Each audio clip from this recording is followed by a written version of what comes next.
This is a piece I was working on during Open Studios last year. I started off with 8 different coloured fabrics. I then made a quilt sandwich out of each one, and they were all quilted using the name of the fabric.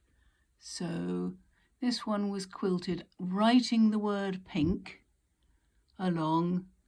Fabric was then moved through 180 degrees and I went back in the other direction. Each one has got a different pattern because it was stitched with a different word.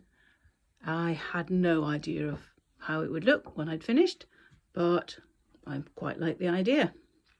After I'd stitched them all, I then decided to put them together to make a very geometric, very long, thin wall hanging. And in order to do that, I drew out my basic design on a piece of graph paper. Changed it a few times, you can tell by the bits where I've Tipp-Exed sections out. Made sure that each of the colours was used 4 times, and then once I'd got my master plan, I then put it back together and the pieces were all stitched together, the edges were satin stitched, and each one was stitched over another one. And then to finish it, I then went over one of the colours that I'd quilted onto each piece of fabric.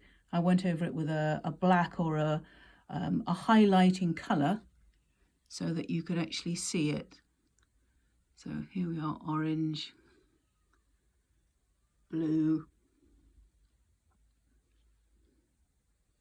pink,